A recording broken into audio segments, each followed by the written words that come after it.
Olá, bem-vindo ao relatório de hoje. Vamos abordar o que ocorreu na Ucrânia e fatos relacionados. E ontem houve um ataque da Rússia à Polônia. E sim, isso não é sensacionalismo, mas uma constatação dos fatos. Vou explicar neste vídeo ao vivo o motivo e abordar outros assuntos. Por exemplo, agressões russas manifestadas contra a Finlândia, onde a integridade finlandesa, a integridade territorial, está sendo atacada, ou pelo menos a Finlândia está sendo ameaçada. Isso também se encaixa nesse contexto. Também vamos analisar o desenvolvimento ao longo da linha de frente e falar sobre tudo o mais que houver para comentar. Em seguida, como sempre, teremos a rodada de perguntas e respostas, onde poderemos abordar todos esses assuntos, mas possivelmente também falar sobre o que aconteceu ontem no Catar, etc. Meia hora após o fim da transmissão aqui, continuaremos na Twitch. Provavelmente de novo com World of Warships, talvez um pouco de War Thunder, vamos ver o que vou jogar por lá. Mas se você tiver interesse, o link correspondente está na descrição. Mas eu diria que com isso vamos começar com o relatório de situação.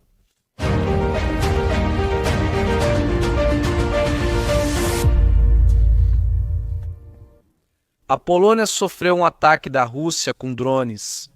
Aqui vemos o ataque de ontem com armas de longo alcance russas contra território ucraniano. Aqui você vê a trajetória de voo mostrada acima. Uma série de drones entrou no espaço aéreo polonês. A última informação que eu tive foi de 19 violações do espaço aéreo que foram relatadas ainda durante a noite. Agora, acredito que esse número já aumentou para bem mais de 20. A Polônia abateu vários desses drones e a Holanda também participou desses abates. Agora, drones estão sendo encontrados em cada vez mais lugares. Aqui temos uma parte dos drones encontrados até agora que estão sendo mostrados aqui, e o drone mais distante, localizado mais a oeste, foi encontrado em Elbeg, neste ponto aqui, ou seja, a centenas de quilômetros da fronteira ucraniano-polonesa. Podemos ver 270 quilômetros a oeste dela. Os drones voaram de forma tão concentrada sobre a fronteira e diante das trajetórias de voo foi analisado que eles foram lançados de 2, provavelmente de 4 pontos de partida diferentes. E isso faz com que a intenção seja a única explicação lógica, a única explicação provável. Erros humanos podem ocorrer por exaustão causada pelos muitos ataques. Se você repete algo várias vezes, eventualmente algo falha. Assim, seria possível que do lado russo ocorra um erro, que talvez em algum momento os dados sejam inseridos incorretamente, que alguém erre algum número. E assim o drone vai para a Polônia, quando deveria ter ido para a Ucrânia. Mas como os drones foram lançados de diferentes locais, isso é extremamente improvável. E não se sabe que do lado ucraniano exista guerra eletrônica em um grau que pudesse redirecionar drones de forma tão consistente e fundamental. Isso era autoexplicativo, ou seja, é uma provocação russa deliberada. E como pelo menos em parte os drones estavam carregados com explosivos, pelo menos atualmente há vários indícios disso. Ou seja, indica um ataque de drones russos em território da OTAN que realmente aconteceu. Interessante nisso também é que todos os destroços encontrados até agora são de drones Gerbera, ou seja, aqueles que às vezes voam sem explosivos e às vezes com uma carga bem menor, o que seria mais um indício de que isso foi uma provocação deliberada na qual se quis limitar os danos. Os danos foram limitados e não há relatos de vítimas humanas até agora, então provavelmente ninguém se feriu. E no solo houve um impacto, entre outros lugares, em uma base militar das unidades territoriais, mas lá não houve nenhum dano. Uma casa foi gravemente danificada, mas mesmo lá, nenhuma vida humana foi prejudicada. Isso indica que não houve derramamento de sangue no solo. Se quisermos ver dessa forma, e isso naturalmente mantém tudo dentro de certos limites, a Rússia atualmente nega que tenha sido um ataque ativo planejado contra a Polônia. É preciso afirmar, a quantidade de drones mostra que foi intencional. Os poloneses também pensam assim. Eles também já disseram de forma clara e direta que isso foi um ataque direcionado da Rússia. Tudo isso acontece 2 dias antes do início do exercício Zapad 2025, no qual a Rússia, junto com Belarus, simula uma guerra contra a OTAN. A proximidade temporal provavelmente não é coincidência. A Rússia testa, com esse ataque, a coesão da OTAN, mas também o governo polonês, já que lá ele é rival do presidente da Polônia. Aqui vai ser preciso ver como a Polônia lida internamente de forma unida com esse tipo de confronto. A Polônia já acionou o artigo 4, ou seja, declarou que se sente ameaçada. O Conselho do Atlântico Norte é então convocado para consultas. Ocorre uma troca de informações e um planejamento de medidas de resposta. Essas são as consequências. Tudo isso é naturalmente também um sinal político de unidade da OTAN, quando depois todos se reúnem para proteger a Polônia. Mas é claro que tudo isso deve ser visto em um contexto de agressão contra a OTAN. Aqui, a intenção, como na política, a qual voltaremos depois, é contra a Finlândia. Aqui há uma provocação clara. Querem provocar a OTAN, querem gerar reações da OTAN e, ao mesmo tempo, sentem-se seguros o suficiente de que as reações a isso não serão tão duras a ponto de se tornarem um problema. Tudo isso é extremamente perigoso nessa situação, porque do lado russo confiam que não haverá uma resposta dura da OTAN. E se isso continuar, se a Rússia conseguir passar por isso, vai ser como um jogador que aumenta continuamente a aposta até que em algum momento cometa um erro de cálculo. A Polônia, por exemplo, pode se ver forçada a contra-atacar, o que pode escalar a situação. Para antecipar um pouco o que ainda vamos discutir na parte política, a OTAN vai se deparar aqui com a difícil tarefa de encontrar uma resposta dura, que restabeleça a dissuasão, mas que não seja tão dura assim, que acabe arrastando a OTAN para uma guerra. Isso é óbvio, mas a Rússia, com essa provocação, atacou diretamente a OTAN.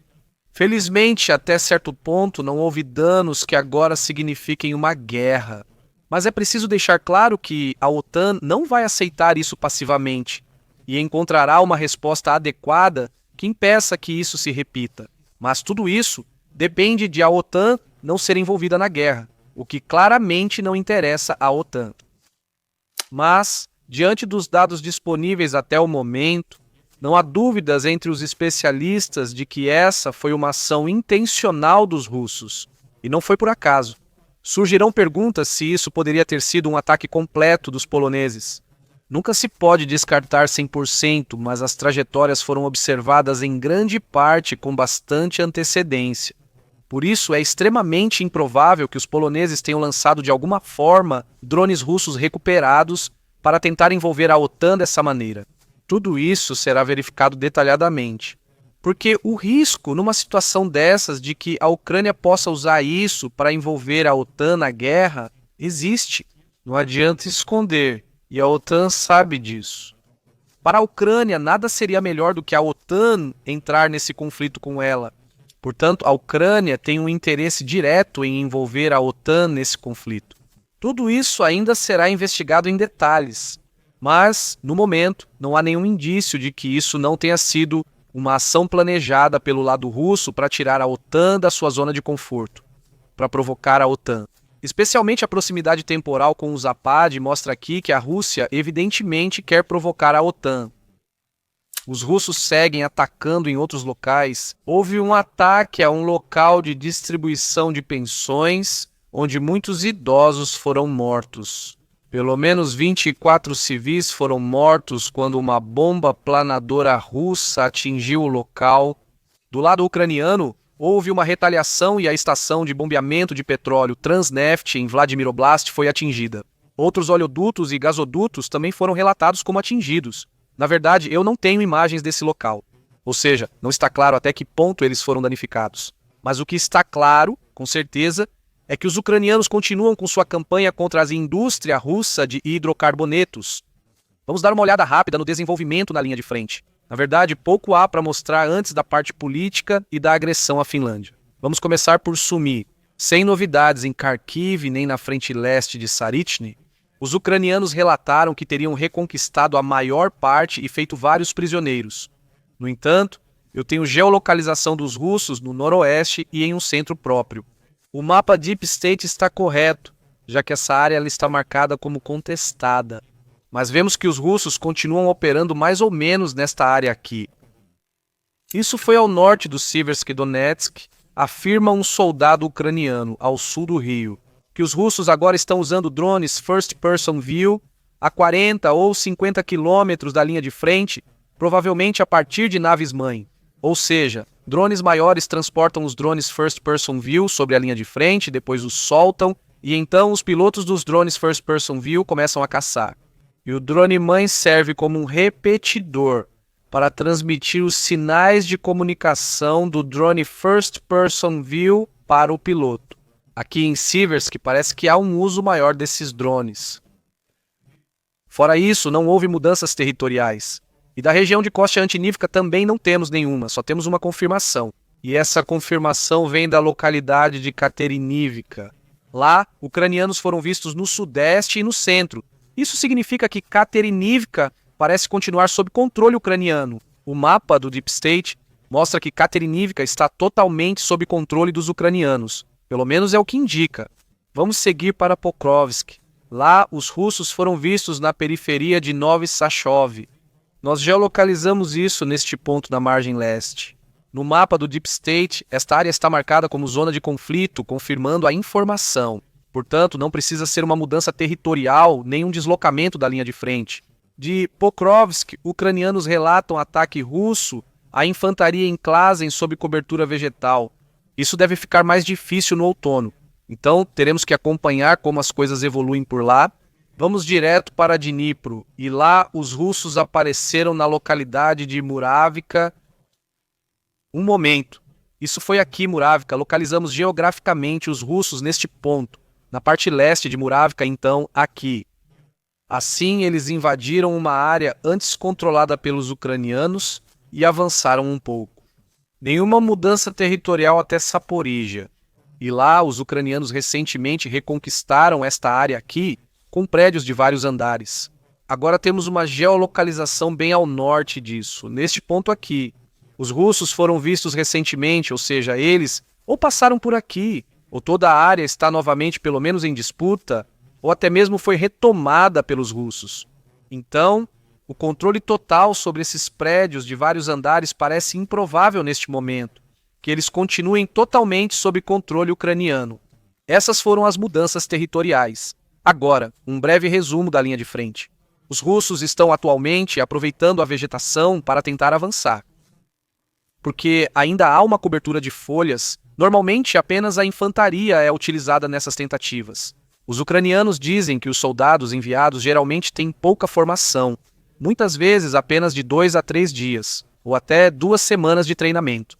Eu já fiz um vídeo sobre isso que acabou de ser postado no chat, onde eu explico que aquilo que eu chamo friamente de soldados descartáveis, ou seja, que eles são usados dessa maneira. E isso é, mais uma vez confirmado aqui pelo lado ucraniano, que os russos estão praticamente usando soldados de segunda classe atualmente. No momento em que ainda há uma copa de árvores para avançar dessa maneira, também temos do lado ucraniano a explicação de que, em parte, os soldados avançam com armamento ruim, com armamento mínimo, às vezes sem colete de proteção, ou seja, sem capacete ou sem colete balístico, algo assim. Tudo isso são indícios de que, especialmente os russos, estão jogando tudo o que tem na linha de frente. E com isso, eles desperdiçam pessoal, porque não veem um valor maior neles, porque não atribuem a eles um valor mais alto.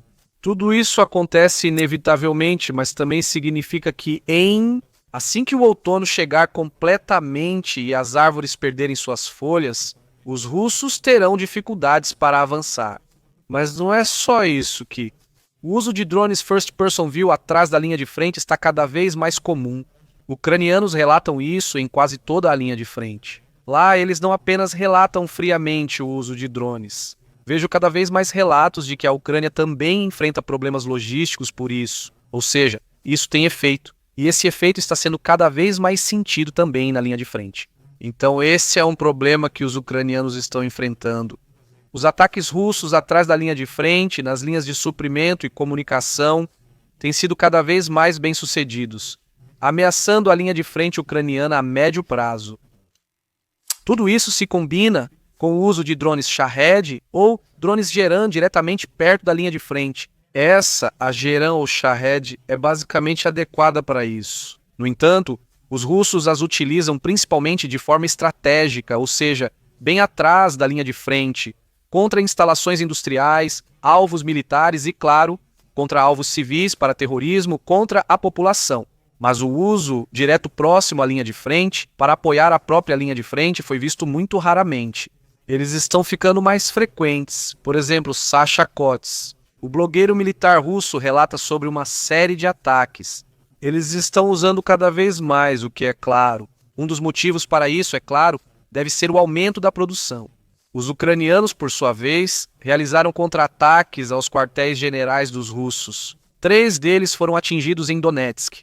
2 quartéis generais do exército e 1 da divisão foram atacados e atingidos. Nas imagens pode-se ver que este drone aqui, muito provavelmente, era esse míssil de cruzeiro Peklo, um míssil de cruzeiro pequeno, desenvolvido e fabricado localmente pela Ucrânia, de alcance relativamente curto, que foi utilizado aqui em Donetsk.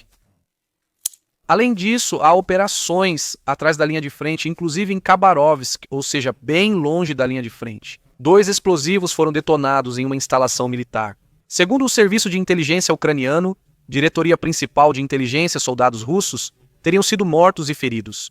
Isso aconteceu na base 748, batalhão que é acusado de crimes de guerra contra civis em Bucha e Irpin. Isso seria, portanto, um indício de que o Diretoria Principal de Inteligência, mais uma vez, teria julgado criminosos de guerra, justamente bem atrás da linha de frente. Pelo menos isso é plausível, considerando os dados que foram fornecidos. Depois temos informações sobre a geração de tropas russas. Segundo informações ucranianas, a Rússia terá produzido 2.500 mísseis e mísseis de cruzeiro até o final do ano. Pelo contexto, entendo que falamos do ano todo, não só de setembro a dezembro.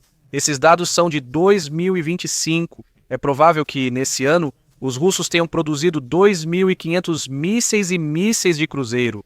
Aqui estamos falando, é claro, apenas de mísseis maiores, como Iskander e similares. Não estamos falando de foguetes de artilharia, como, por exemplo, foguetes Grad.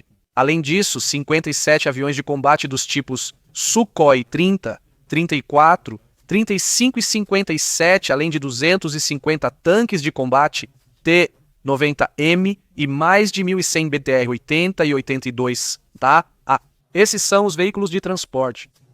Blindados de transporte de tropas sonororas. Os russos vão fabricar 365 sistemas de artilharia este ano, e tudo isso são apenas novas produções, sem contar as modernizações. No entanto, o Diretoria Principal de Inteligência afirma que os russos já consumiram entre 50% e 75% dos estoques armazenados. Os russos ainda usam estoques, mas isso não será sustentável por muito tempo. Além disso, os ucranianos dizem que 25% da indústria de defesa russa está a apenas 500 quilômetros da linha de frente. O restante está mais distante. Segundo informações ucranianas, a Rússia não demonstra proteger a indústria de defesa nem transferi-la para o leste. Do lado russo, aparentemente, ainda não se leva a sério o suficiente a ameaça das armas de longo alcance ucranianas para começar a transferir a indústria de defesa. Ao mesmo tempo, no entanto, a Rússia se preparou para um bombardeio. O Diretoria Principal de Inteligência informou que os russos diversificaram a produção para compensar possíveis interrupções à distância. Tudo isso indica que os russos estão se tornando, de modo geral, mais resilientes em relação à ameaça aérea, de modo que conseguem lidar melhor, até mesmo com ataques isolados. Além disso, os russos agora produziriam mais de 50.000 drones de fibra óptica por mês. Aqui vemos também o volume da produção russa atual, e então chegamos ao que eu já havia mencionado, que é a ameaça contra a Finlândia. Dmitry Medvedev escreveu um artigo na TAS onde ele praticamente ameaça a Finlândia. O confronto com a Rússia poderia levar ao colapso da estatalidade da Finlândia. Como mais entender isso, a não ser que a Finlândia possa deixar de existir como Estado? Além disso, ele fala que os problemas fundamentais poderiam então ser abordados. Isso também é uma retórica comparável à da Ucrânia. E já que estamos falando disso, não podemos esquecer que a Finlândia, depois de ter sido conquistada pela Rússia, originalmente era sueca. Depois de ter sido conquistada, passou a fazer parte do czarismo do Império Russo. Acredito que foram cerca de 130 ou 140 anos, pouco mais de 100 anos. Se eu não estiver enganado, a Finlândia foi parte do Império Russo. Stalin provavelmente quis anexá-la de novo em 1939, durante a Guerra de Inverno. Ou seja, pode ser que aqui também existam ambições territoriais sendo pelo menos consideradas nesse contexto. E isso não é tudo. Não é só Dmitry Medvedev, mas também Karatapolov, que diz aqui: a Finlândia vai se tornar um caldeirão do fascismo. E aqui novamente se fala que isso precisa ser abordado e que todos os problemas fundamentais precisam ser discutidos. Deixo claro, enquanto houver ameaças russas assim, a soberania finlandesa estará sob ataque. Enquanto essas ameaças, assim como as provocações atuais contra a Polônia, que felizmente não resultaram em vítimas humanas, sem consequências, eles continuam. Atores russos estão pressionando a Europa com isso, porque eles naturalmente precisam ver isso como uma ameaça. Na Finlândia, é preciso notar e levar isso a sério, mas ainda não se encontrou uma resposta adequada sobre como reagir a essas ameaças vindas da Rússia. Hoje são amplamente ignoradas, mas isso claramente não é solução definitiva. Aqui, a União Europeia, a OTAN e os países europeus precisam encontrar uma resposta sobre como lidar com essas provocações russas. Não vai poder continuar assim, simplesmente ignorando os atos de guerra russos contra membros da OTAN que já aconteceram repetidamente. Já falamos várias vezes sobre o fato de um caça russo ter tentado abater um avião britânico. Nesse caso foi contra as ordens. O próprio colega de esquadrão dele deve tê-lo xingado pelo rádio e perguntado se ele tinha enlouquecido nesse contexto. Mas se tais atos de guerra continuarem sendo ignorados, isso acabará levando a uma escalada e isso precisa ser evitado. Ou seja, a grande tarefa nas próximas semanas e meses será encontrar uma resposta adequada, que coloque os russos em seu devido lugar, sem deixar que tudo isso escale. Claro, eu já falei no passado que um método comum, quando se é atacado, é destruir as bases de lançamento. Nesse caso, isso significaria que a Polônia teria que usar mísseis de cruzeiro contra a Rússia. Isso provavelmente não seria uma boa ideia, pois poderia causar uma escalada maior. Ou seja, a grande tarefa agora será encontrar um meio adequado junto às autoridades competentes. Minha opinião pessoal, vale ressaltar, seria que provavelmente faria sentido responder a isso simplesmente declarando os últimos 50 quilômetros do território ucraniano como uma zona de proteção da OTAN. Isso poderia ser coberto diretamente do território da OTAN e, dessa forma, interceptar antecipadamente mísseis vindos dos russos ainda em território ucraniano. Isso aumentaria a segurança da Polônia e, ao mesmo tempo, daria uma segurança adicional aos moradores ucranianos desses 50 quilômetros, pois estariam protegidos pela Força Aérea e Defesa Antiaérea da OTAN. As forças aéreas da OTAN podem atuar dentro da Ucrânia com suas armas de longo alcance, como o MRAM e também o AIM-7, mesmo sem entrar no espaço aéreo ucraniano. Se tudo isso acontecer em coordenação com os ucranianos, que dificilmente teriam algum problema com isso, deveria ser uma maneira de, por um lado, reduzir a ameaça russa e, ao mesmo tempo, mostrar certos limites aos russos, no sentido de essa zona também poderia ser ampliada em mais 50 quilômetros, e, por outro lado, seria tão contido que o envolvimento direto na guerra seria improvável, porque, apesar de toda a simpatia pelos ucranianos, não é do interesse da OTAN ser ativamente envolvida nessa guerra.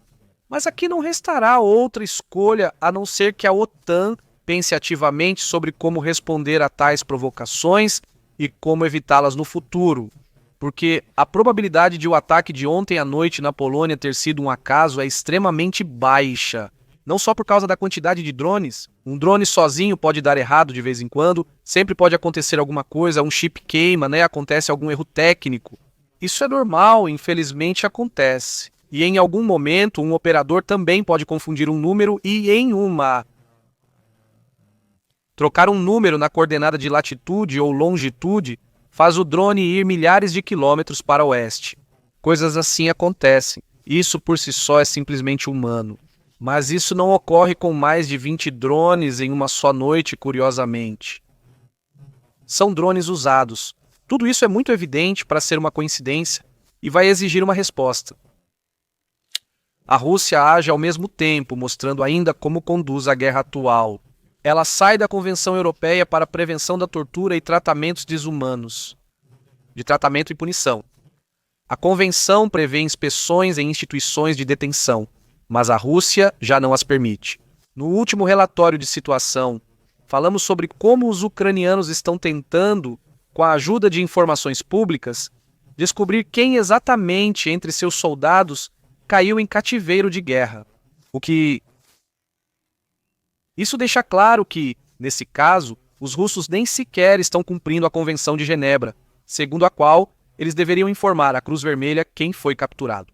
A Rússia relata continuamente e, consequentemente, as regras da guerra da Convenção de Haia, onde soldados são condenados por lutar, como discutimos no último relatório de situação, sobre a execução de prisioneiros de guerra. Os Ur de Combat são sobre tortura direcionada e até mesmo tortura sistemática de prisioneiros de guerra, sobre o sigilo da identidade dos prisioneiros de guerra. Tudo isso, infelizmente, é a realidade. A Rússia agora garante que, legalmente, não tem mais obrigação de permitir inspeções nas prisões. Tudo isso vale ressaltar. Por outro lado, durante um tempo, os prisioneiros de guerra russos puderam até mesmo ligar para casa, podendo falar ao telefone com suas próprias famílias. Mas a guerra vai continuar. O Instituto Levada comenta isso e, pelo que sei, é relativamente confiável. Ou seja, é um instituto de pesquisa russo que não pertence ao Kremlin, ou não pertence somente ao Kremlin. E não faz só pesquisas pró-Kremlin. E mesmo de acordo com esse instituto, 78% dos russos ainda estão numa posição de continuar apoiando a guerra. 66% agora querem negociações de paz. Porém, 58% afirmam que a guerra os afetou diretamente ou a seus familiares. No entanto, 78%, ou seja, 4 em cada 5 russos, continuam apoiando a guerra de forma mais ou menos intensa. Isso mostra, é claro, que enquanto Putin for capaz de manter os impactos sobre a população em um nível controlável, ele terá o apoio do povo. Embora a maioria agora, com 2/3, deseje negociações de paz, não é como se eles já tivessem se afastado da guerra. Ele continua tendo o apoio do país, do seu povo, ao invadir o país vizinho. São más notícias, então vamos encerrar com uma boa notícia. A Rheinmetall assinou contrato com a Ucrânia para fornecer o Skyranger, que chegará ainda este ano. O Skyranger é naturalmente um bom sistema. Ele é moderno, com ópticas e radar avançados, além de munição autodestrutiva. Assim, tem chances de acerto muito maiores até contra drones pequenos, superando o Gepard. E aqui, provavelmente, a Ucrânia receberá esses veículos. É provável que eles venham a ser montados em chassis de Leopard 1, já que a Rheinmetall não possui nenhum. Acho que recentemente apresentaram um protótipo como possível capacidade. Isso faz sentido, pois a Ucrânia já tem muitos Leopard 1 facilitando a manutenção e o uso, com os quais já estão acostumados. Então aqui a Ucrânia receberá mais apoio. A Rheinmetall encontrou outro cliente para o Skyranger e aparentemente esse cliente está até sendo priorizado. A Ucrânia deve receber os primeiros ainda este ano. Encerramos o relatório de situação. Com certeza, teremos muito a discutir na sessão de perguntas e respostas. Não quero prolongar isso hoje. Na verdade, pouca coisa acontece na linha de frente. Os russos estão tentando avançar, aproveitando a possibilidade de ainda terem alguma folhagem para repelir os ucranianos. Mas usam soldados de segunda categoria lá. Isso levanta a questão: o que aconteceu com os de primeira linha e com os veículos blindados? Já falei sobre isso várias vezes. Provavelmente teremos um outono quente. A Ucrânia espera um outono intenso, pois tropas de elite estão indo para o Donbass e Zaporígia. E lá, provavelmente, veículos blindados reaparecerão. Isso indica que a Ucrânia deve esperar avanços mecanizados russos ainda este ano, e que eles lá terão que enfrentar esse desafio. Naturalmente terão que enfrentar.